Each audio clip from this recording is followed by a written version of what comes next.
It's that funky slide guitar music that comes on every Monday through Friday, 5 to 5. Evil at B Network, YouTube, all that other stuff. Check us out, subscribe, type in iNewsWire or Roy Blecker. You'll see my nice, smiling, shining face. All those social media guru networks or whatever they are. Kristi Noem is out at DHS, Department of Homeland Security, over a little flap over that took place at the Senate the other day. Mark Wayne Mullen, the Oklahoma senator, is going to do that job. Bill Asaley, famed Politico from the Inland Empire, now U.S. District Attorney out here in CA, announced a big bust of a SoCal gang. And it's going to be interesting how all this works. But the dude that was actually running the gang, he wasn't busted, but his wife was running it. He's been in prison for 47 years, and he's 70 years old. We got lots of problems in our criminal justice system, mostly the jails. The arresting guys like Asaley are doing a great job. We need to put a jaundiced eye on the jail system in California. Texas had their primary last night. No clear winner in the Republican primary. Democrats got their candidate for November. Big flap breaking out all across that. I think Ken Paxton is actually playing a master strategy in the GOP race. We'll get into that in a sec. But lead story of the day. Gavin gets real with Katie Couric. What the heck's really going on here?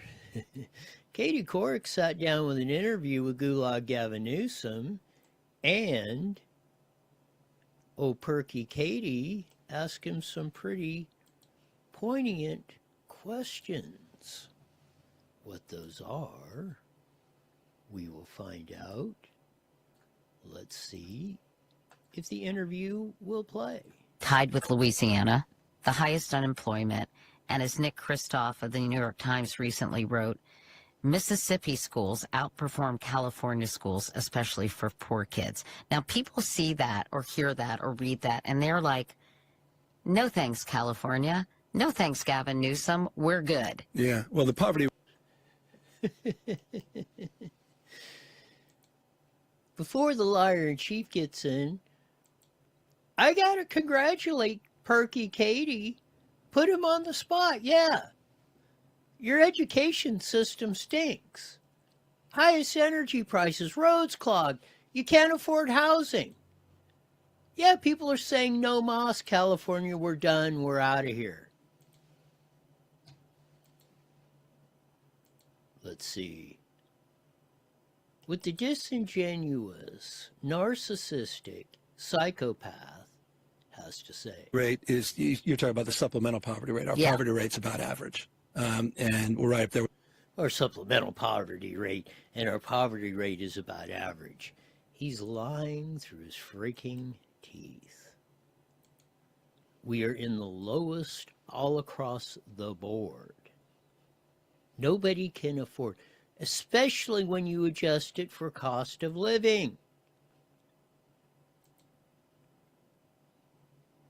More from the disingenuous piece of S. Oops, wrong one. Here we go. With Florida, Louisiana, and others with a supplemental poverty rate, which has been the case for 40 years. And the original sin there is housing, which has been a problem in California since Ronald Reagan left office.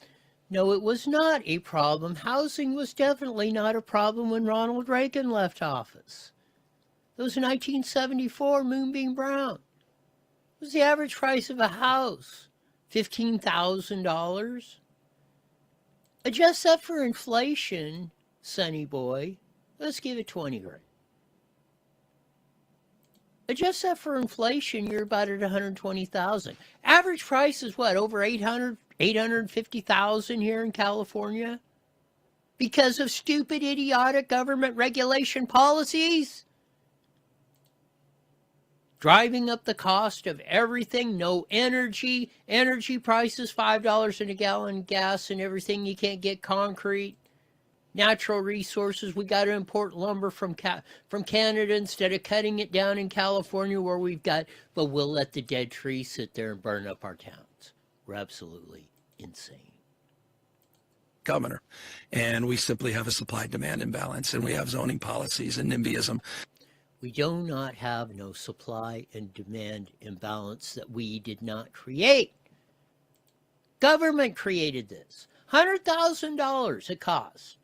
We call it open the door fee in the development business. This means to get a building permit to allow you to build a house can cost you anywhere, probably $50,000 at the lowest right now to over $100,000. That's before you hammer one nail, put one shingle of roof on, put one piece of copper pipe. Well, they use plastic, I think. You don't even get copper pipes anywhere. You get plastic. Talk about pollution and environmental damage and healthcare concerns. Let's do a study on the difference between having your house plumbed in plastic versus copper, which you can't afford now. That would probably drive that cost to $2 million if you use copper pipe. That have been legendary, and we've finally broken through with some of the most progressive housing reforms in U.S. history. Our biggest critics, like Ezra Klein, would even acknowledge that progress in that respect. As it relates to our schools, we've seen some of the fastest improvements since 2011 till today as it relates to achievement and reading scores and test scores that we just announced in every category. That is a complete lie. They have not. Barely. They've incrementally went up statewide.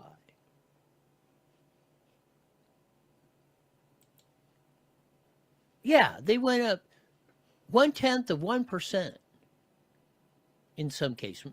The crime syndicate here in Moreno Valley is fastest growing. Stick it up your rear end. Socioeconomic and grade, we saw progress, particularly here, interesting, at LA Unified School District. As it relates to Mississippi, LA Unified with Caravello running it into the ground. And again, it was so far down in the dumps. You know, when you're at 1%, you go to 2%. Oh, you had a 100% increase. You could say that. Oakland, which has been in receivership, means it's been basically bankrupt for 20 years, just got out last year and they're talking about going back in.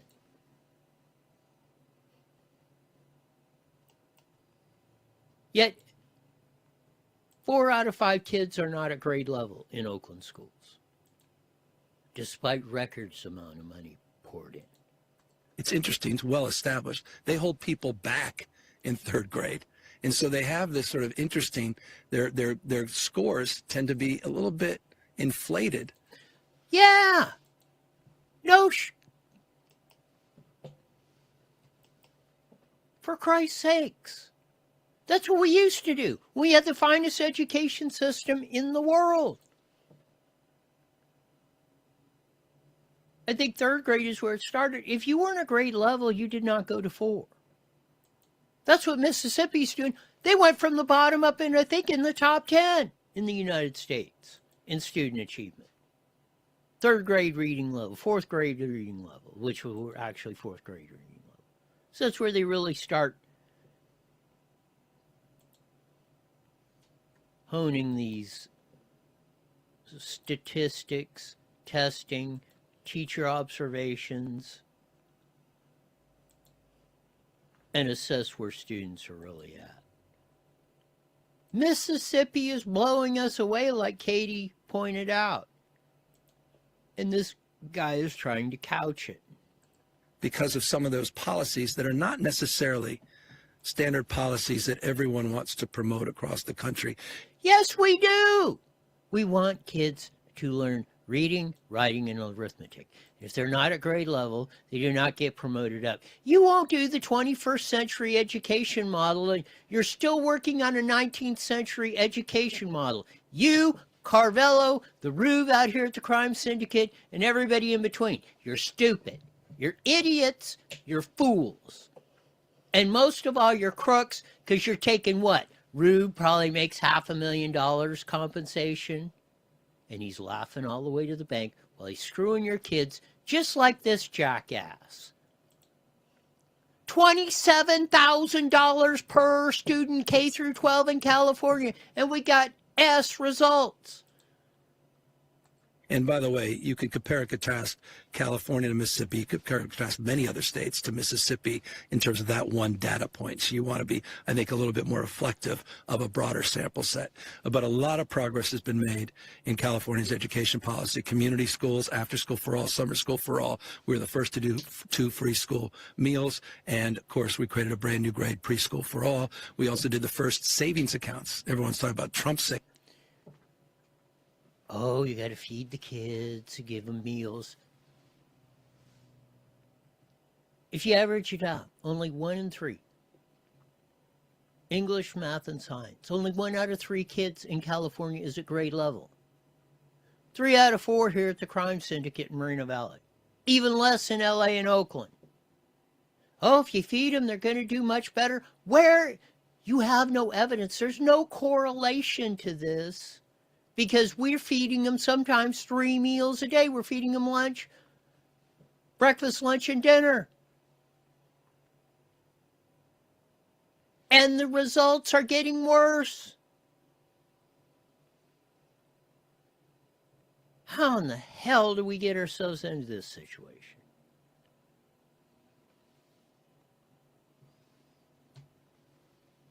We'll get more into this and many other subjects, because, man, it's just like,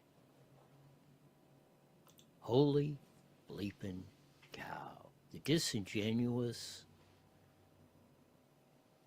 is just extremely off the charts.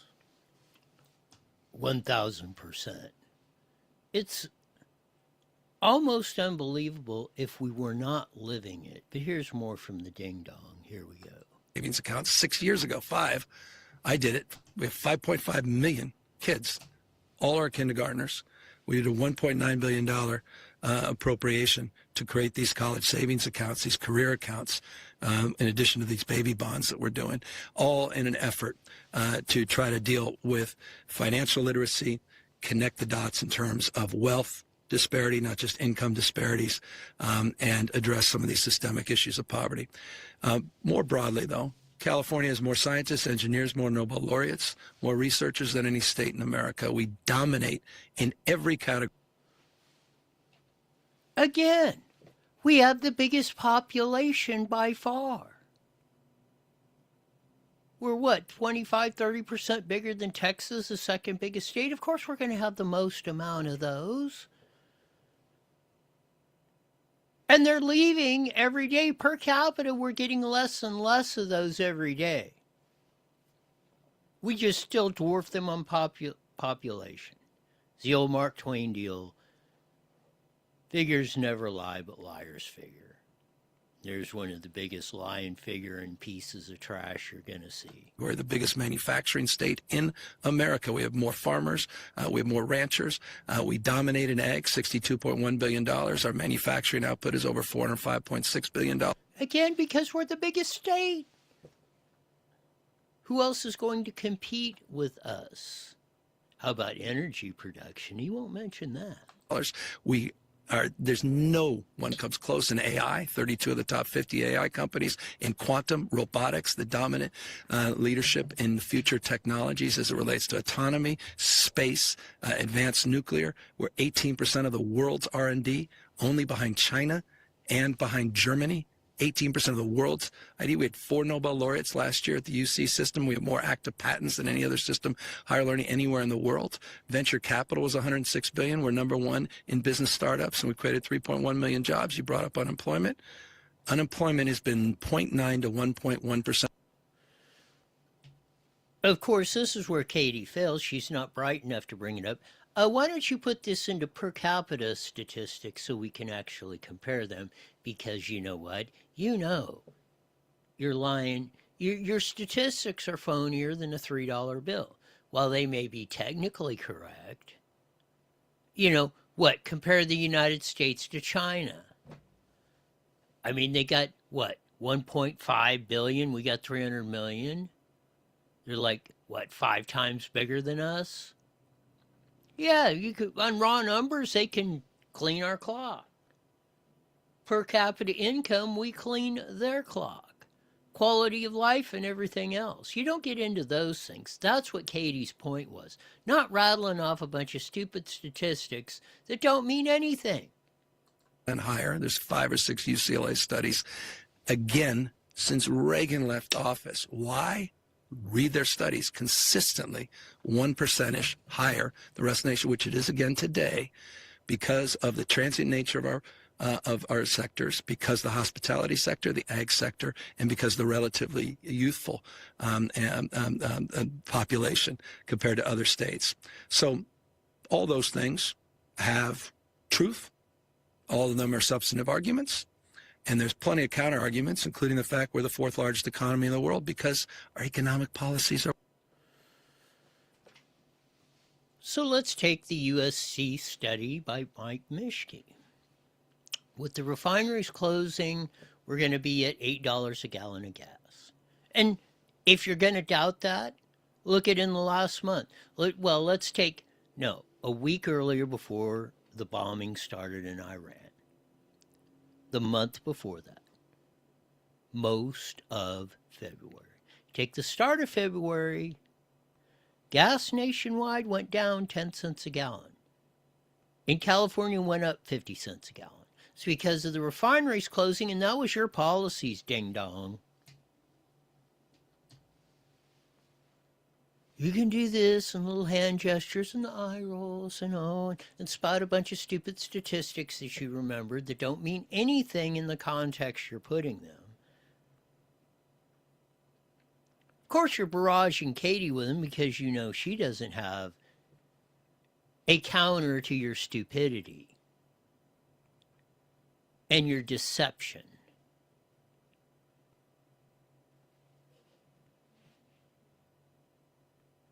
Man, we got a lot to do. We got to get the Roy plan working. Get Steve and Chad in and work on some of these down ballot races in November.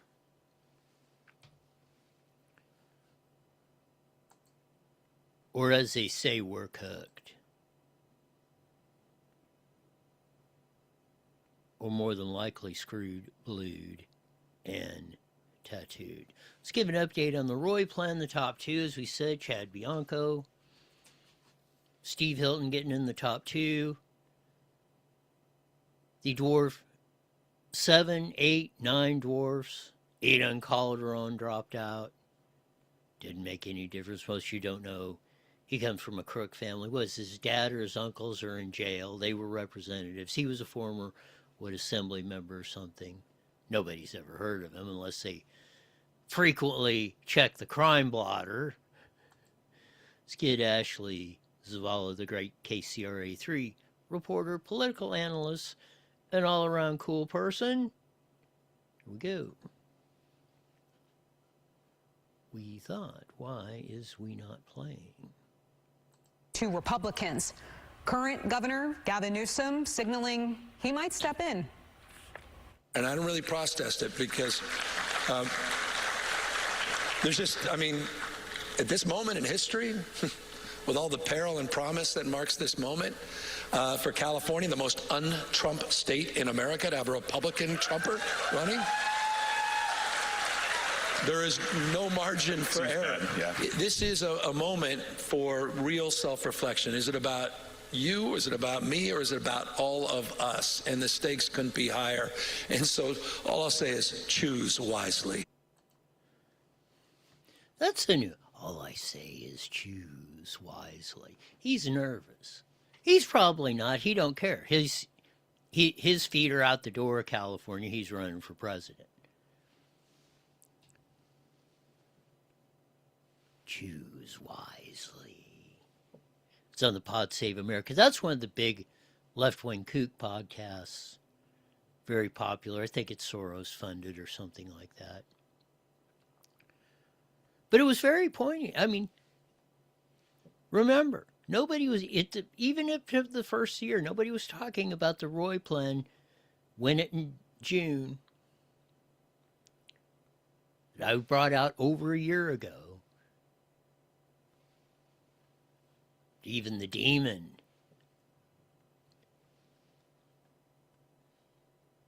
is even telling you, hey, sixth grade educated ditchbank Ogie from Edgemont might have something here. Now, the governor also said yesterday, quote, I'm not putting my thumb on anything at the moment, but there may be a moment in the next few months, end quote. But candidates, again, as we saw today, pushing back, ultimately wanting the people to decide. In the next few months, I hope he does wait. You know, the primary's what, in 3 months? April, May, June, yeah, 3 months. 3 months, the primary's going to be over. You ain't going to be able to make a decision out. The decision's going to be made. The top two's going to be in. So yeah, we kick at it. Maybe 27 start talking about this, Gav. Well, I mean, you know, it says something that these two Republicans right now are, in the latest poll we saw, #1 and #3. I know it's within the margin of error for all top 5 candidates, but people are thinking about a change. But of all that going on, I mean, what are the chances of winding up with 2 Republicans? Right, and the chances have actually significantly jumped over the last week as of just a few minutes ago. According to election expert Paul Mitchell's modeling data tool called Top 2 Twins, the chances of 2 Republicans being on the ballot in November are at 28%. The 2 Republicans, again, polling relatively well right now are Riverside Sheriff Chad Bianco and former Fox News commentator Steve Hilton. So Ian Calderon, who hardly 3 people in California even know who the hell he is, only dropped at like 1.5%. I don't see any of the others getting out. Maybe one of them.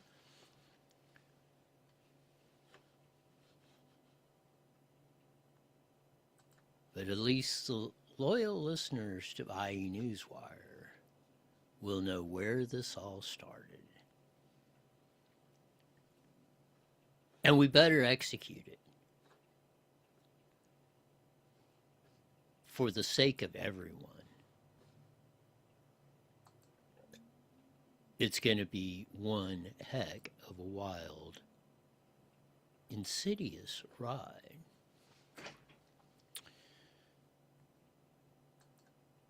Kristi Noem is out at the end of the month at Department of Homeland Security. Mark Wayne Mullen is in.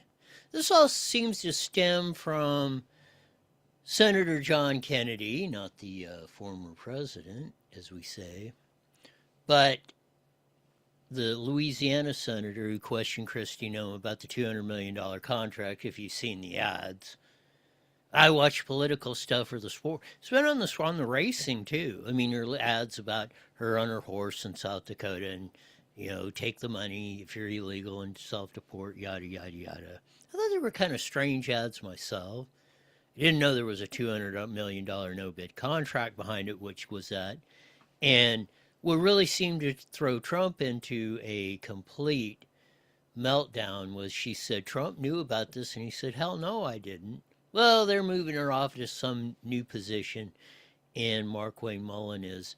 I'm assuming that Oklahoma has a really good quick process the governor appoints.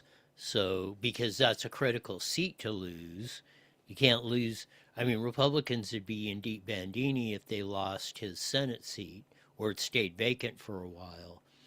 So, he's going to take over at the end or at the beginning of next month, April Fool's Day or whatever. And Kristi Noem will be doing whatever that is. But where there's smoke, there's fire, and her and old lover boy Corey may have bit off a little bit more than they can chew. We shall see. Another interesting breaking news, as they say, coming across. Nancy Mace. She's a congresswoman South Carolina. She's running for governor. Kudos for her. She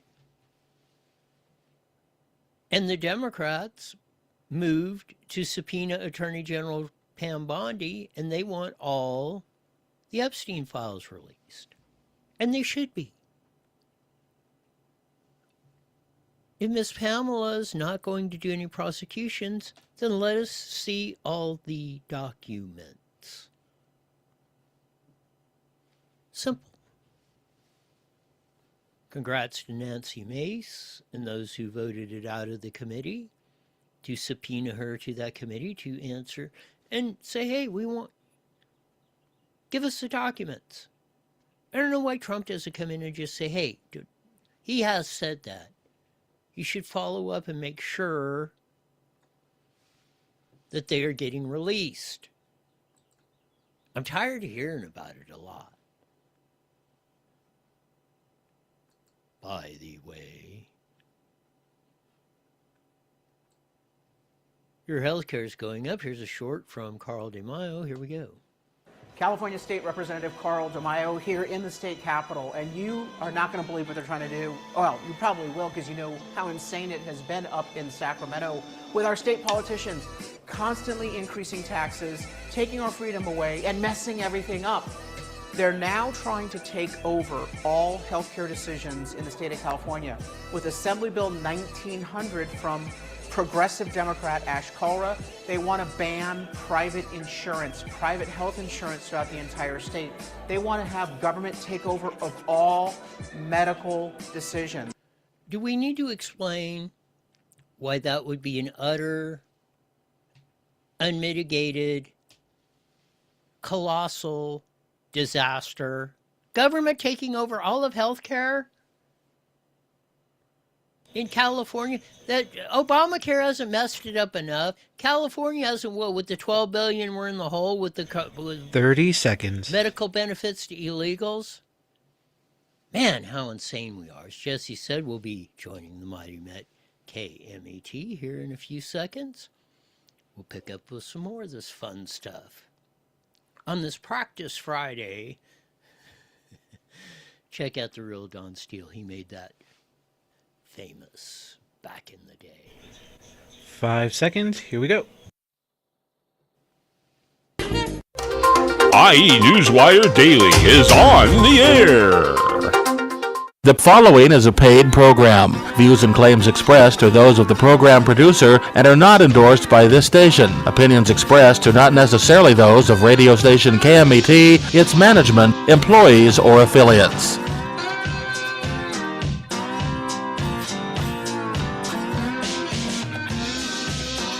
There's that funky slide guitar music.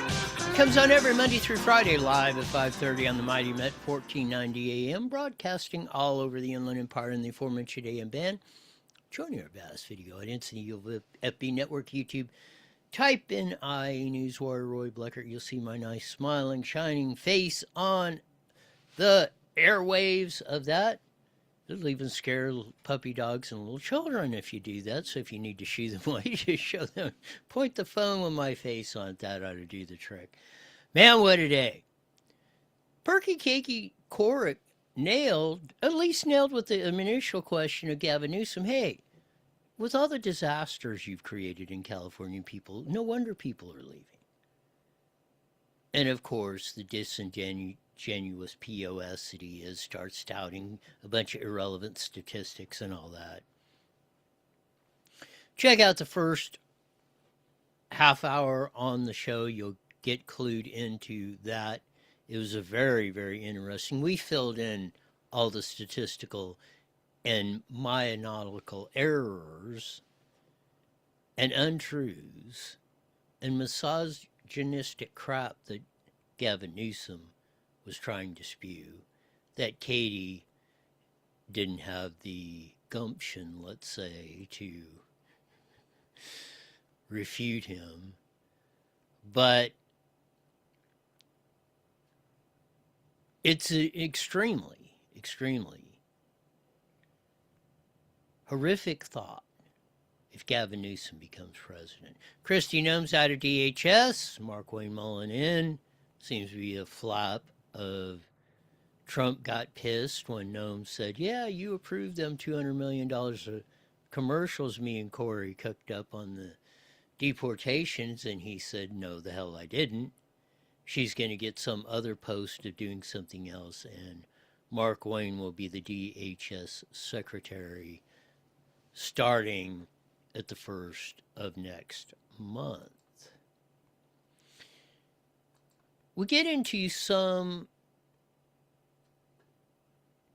of the other inquiries we've got, but in a stunning case, our U.S. attorney out here, Bill Asaley, arrested 14 members of the very dangerous 18th Street gang. One of the really fascinating parts of this story, before we get to Bill, is the wife of the head of it. It was running the ground operations out here. He's been in jail for 47 years and 70 years old and is running the gang, still the head honcho.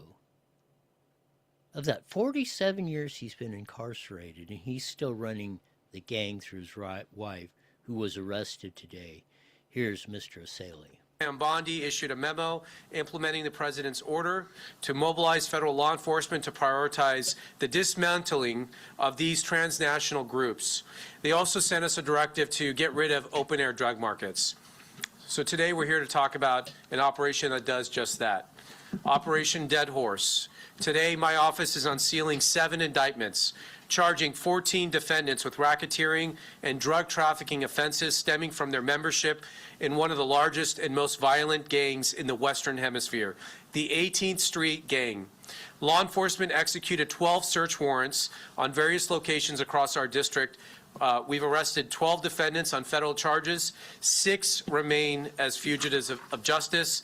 They will be found and they will be arrested. So, at least from Asaley and out here in SoCal, we're getting after it. Got to congratulate Bill Asaley and his great crew for doing that. The other part is we've really got to run our California prison system and jails and put a big microscope on that. If you can be running a gang, a dangerous gang, for 47 years out of a prison, that should shock the crap out of everyone. I would hope.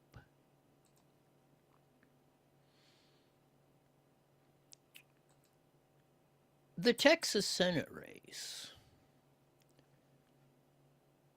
The Democrats decided they only had 2 candidates, Crockett and Tarantino or whatever. He's the one that won. I wish they would have put Jasmine in, because she's good for several quotes every day.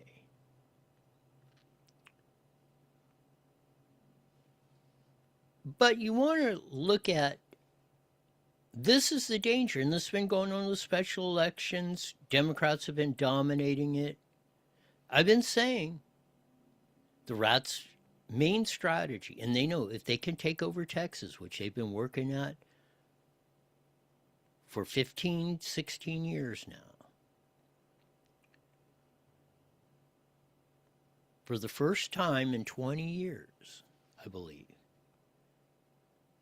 Democratic turnout in this Texas state primary exceeded Republicans. Here's Harry Anton with some of the I would say statistics. The word to describe it for Democrats, tremendous, tremendous turnout. I mean, woof!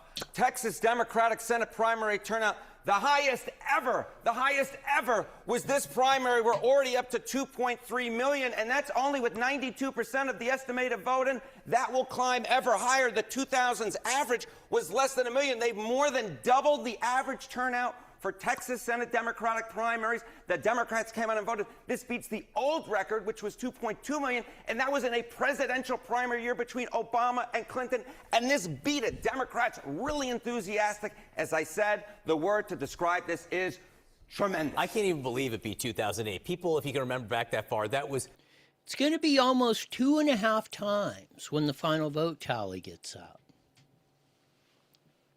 Over their average, and almost 1 million voters from the primary in 24, they did about 1.3. It's going to be over that.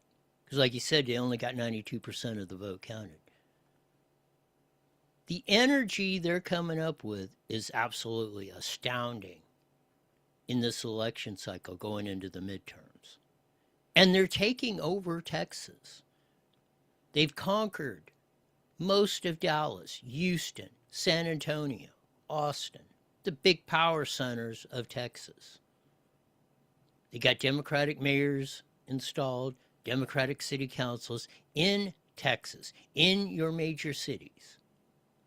Beaumont and Lubbock and all you outliers are going to get screwed. This is a replay of the California 20 years ago. Told Rick Perry, the former governor, you're going to rue the day you recruited all these Californians in. They're way smarter than you. And when they take over, you're going to say, how the hell did this happen? Such an important race in Texas. There's so much focus, and there were still more people voting in this one than that one in 2008. How about as a share of the people who voted overall? It's not just that this 2.3 million is such a large portion, the largest ever for a Texas Senate Democratic primary. It's that more people voted in the Democratic primary than the Republican primary. Look at this. Share of Texas midterm primary ballots. Look at this. The 2000s average. If you look at the 2000s, on average, you see this: Republicans outvote Democrats. More people choose the Republican ballot than the Democratic ballot in midterm primaries by 60% to 40%, a margin of 3-2. But look so far, Democrats, more people are actually choosing the Democratic ballot. So they went from 1.5 average the last 20 years. Republicans, for every Democrat ballot that was cast, there was 1.5 GOP ballots. They are now leading 51-49 in this election. That ought to scare the bejesus out of everyone. Just take it from the presidential race. If they get the Texas Electoral College vote, you will never see a Republican center-right, freedom and liberty type candidate ever elected U.S. president again. You will see Zoran Mondami as frickin' president in the near future, if we keep that up, and that is no exaggeration. Look at the way it went. Buffoon Bass in L.A., Mondami. Look at it, Seattle. Look at all these power center, big urban cities where they've been testing that. It's coming. You better be prepared. Tampon Timmy Walsh was there. Keith Ellison, the AG up in Minnesota, and the fraud king. Ellison's the one that did the George Floyd prosecutions and ran and did the whole racism thing. First off, third-party auditor investigating Minnesota fraud received millions in state Medicaid funds. The frauds, it appears the allegation is the Minnesota fraudster investigators were committing fraud because you can't see the documents. They're trying to hide that. Oh, what does this sound like?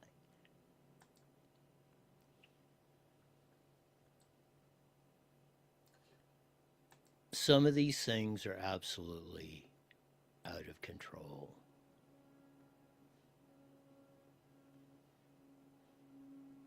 Here's Tampon Timmy up at the congressional hearings on the Minnesota fraud.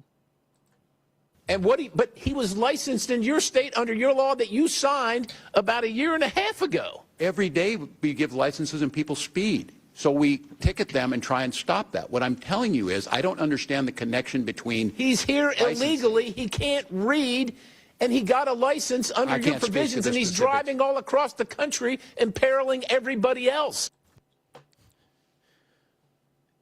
The look on Tampon Timmy's face, like he's like, well, I don't see a problem with that. I don't see a problem with truckers hauling 80,000 pounds like the one allegedly here just recently in SoCal, blasted through, killed a teacher and a bunch of people. He doesn't see a problem with that.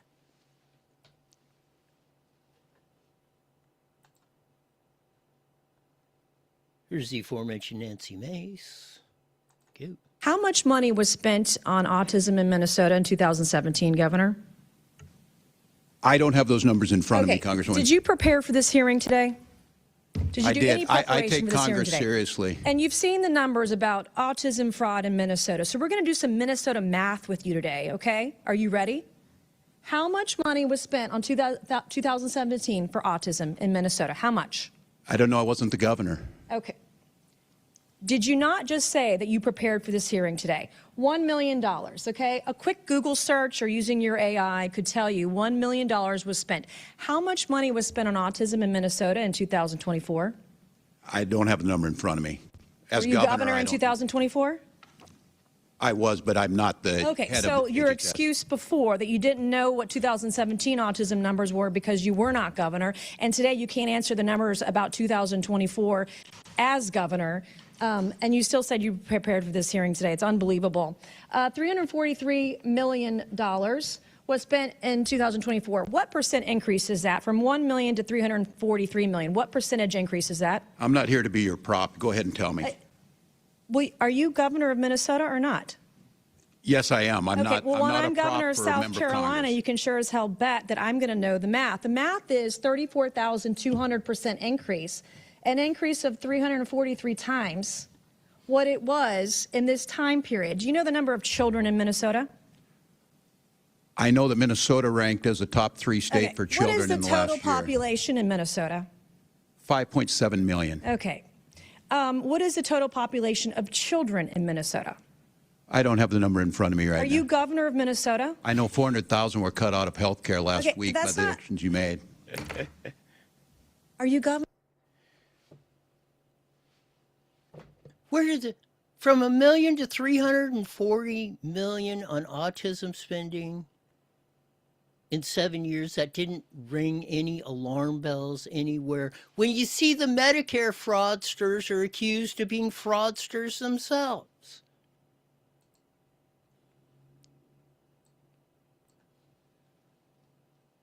Whew.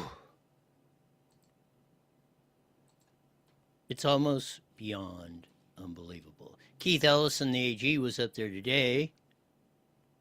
Let's see. Tom Emmer was on his case, and he's a congressman from Minnesota. I think they're number 3 in the House. Here we go. This is a serious thing, Mr. Attorney General. You are the only one who thinks protecting taxpayer dollars is political. Mr. Ellison, my concern is that you actively obstructed this investigation in exchange for campaign donations, a quid pro quo. If these concerns are proven to be true, you should be disbarred and you should go to jail. Let's do it. Let's roll. Emmer. That's what we want to see. We ultimately want to see these guys incarcerated. After the get the investigation done, get the indictments of trial, and we want to see them incarcerated in jail.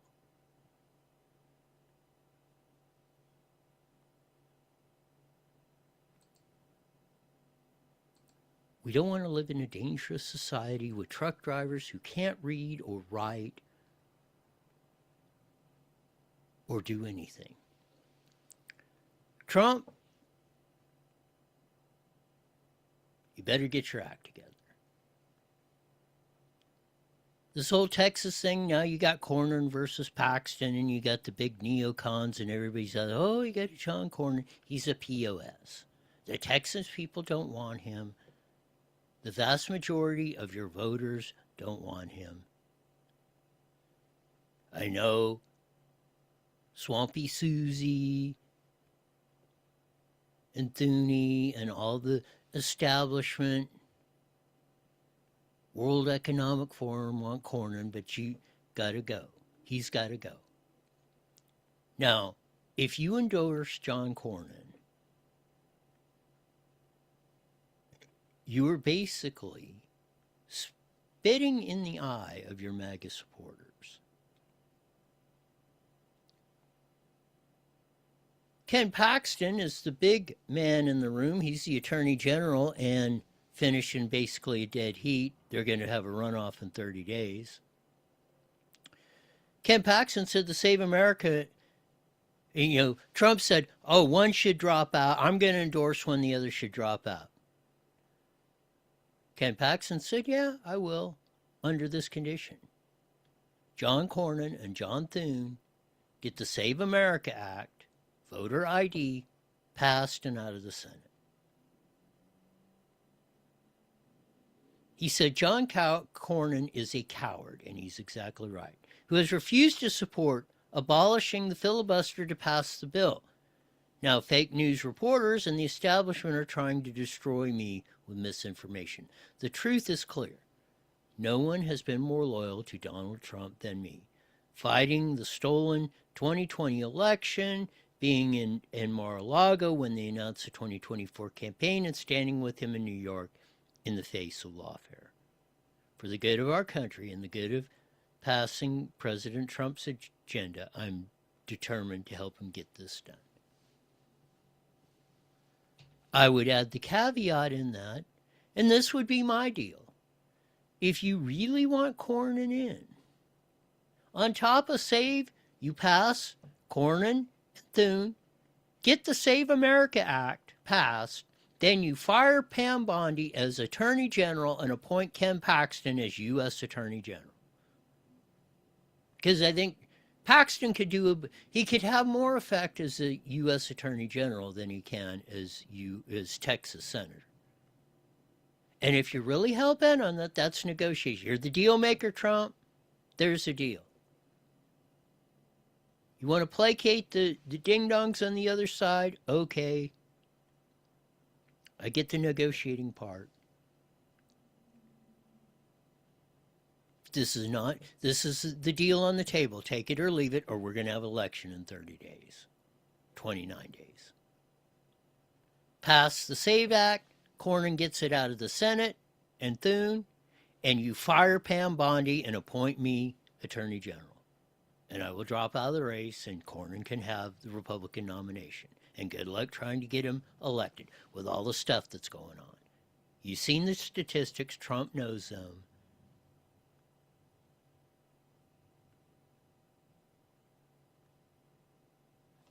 Man, oh man. So there's the deal, Trump.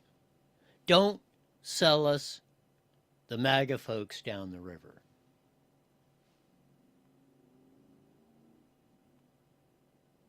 That has a lot of connotations. None of them good. Sheriff Chad was interviewed on ABC. It's really something when you look at it. But he said, I am the antithesis to California state government. What's harming California is 30 years of Democratic one-party rule that have created an environment here that no one can live anymore. It's exactly what Katie Couric said. Perky Katie Couric, as we say. We're going to run he's right, and this is why the Roy plan, the top two's got to work. School and the former classmate denied the allegations, and I would assume we're to. It's 1,480%.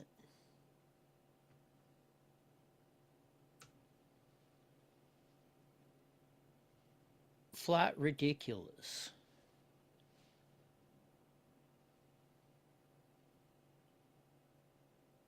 That we dug ourselves into this hole in California.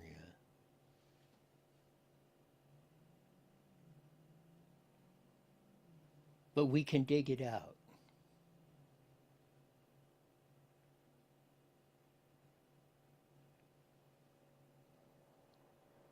We're going to run the Sheriff Chad interview on KABC 7. Here we go. We thought. How come he's not playing? Here we go. Two biggest names running on the Republican ticket. Political reporter Josh Haskell has this one-on-one interview with the GOP candidate. I am the antithesis to California state government because I am going to take a nuclear bomb into that building and absolutely destroy everything that they do to us behind closed doors. Although he's been elected by the voters twice, Riverside County Sheriff Chad Bianco says he's not a politician, which is why he believes his campaign for California governor is resonating as reflected in the polls. President Trump, in 1 year, from 2025, when he took over, till now, did absolutely nothing to harm California. What's harming California is 30 years of Democrat one-party rule that have created an environment here that no one can live in anymore. We vote D no matter what. You vote, D or die. I mean, that's it. Charles Manson would be elected in California if he was the only Democrat on the ballot. That right there, that statement right there, confirms, and Chad knows it. That statement right there confirms, if you don't work the Roy plan, I don't care what you said, I don't care what your consultants said, please bring them in, Chad, to dispute it. You know as well as I do, Steve Hilton is your best guy right now. You either win this in June, you guys get in the top two. You just admitted it. If anybody runs but with the D by their name versus anybody with an R, the R loses in California. Here we go. Bianco isn't the only conservative Republican running for governor, and according to polling, he's neck and neck with former Fox News host Steve Hilton. Steve has no chance of winning in November. The Democrats know that I'm going to win in November. What will you do to address the affordability crisis in California? You're bullshitting. Show me the path to victory you have against any Democrat. Don't be a Gavin Newsom. Don't reverse into being a Gavin Newsom. Tell it straight. Steve is the only guy you can beat. You should be cheerleading him on, because that's your only shot, bud. California, it is just way too expensive to live here. It is. Almost the entire issue of affordability in California is because of regulation. Excessive regulation imposed by government. Every single regulation can be signed away with the governor's signature. If elected governor, what would you do to address the homeless crisis? It is a drug and alcohol addiction problem and a mental health problem. Every single bit of money that is going to these nonprofits that say homeless, zero money. You're getting absolutely nothing. I can't tell you that we would end what we see in the homeless situation within a year, but I guarantee you we would never see it again after 2 years. We don't have the facilities, though, to treat the amount of people that we have on our streets. We have been conditioned to believe that buildings take 5 years to build. It takes 90 days or less to build a house. But in California, it takes 3 to 5 years because the government won't allow it. Bianco says our jails shouldn't have to play the role of treatment facilities. Although Bianco supports the Trump administration and wants the president's endorsement, he's been traveling the state meeting not just with Republicans, but Democrats and independents as well, and says all of our state government officials have failed. The primary for the governor's race is June 2nd. And it's going to be a very important primary. We either get Steve and Chad in as 1-2, or you lose. You admitted it. Charles Manson with the D behind his name could kick your ass. So in order to fix all those things, and I agree 111% of what you said, but first you got to win. And you're going to either win it in June or not. June is going to decide the fate of whether you have a chance to win it in November. If we can get Steve and Chad in the top two. And again, if you cannot show me the statistics that show you how you can beat them, any Democrat, as you have admitted, then explain to me the reason why you're campaigning against the Roy plan, which is your only shot. Let's get it together. Let's first win. Then we'll worry about the details later. It's the way the rats do it. That's why. That'll do it for today on this Practice Friday. Mandatory, you're back here in 23 hours. Why? You're the best darn show in the whole wide world. Till then, see ya.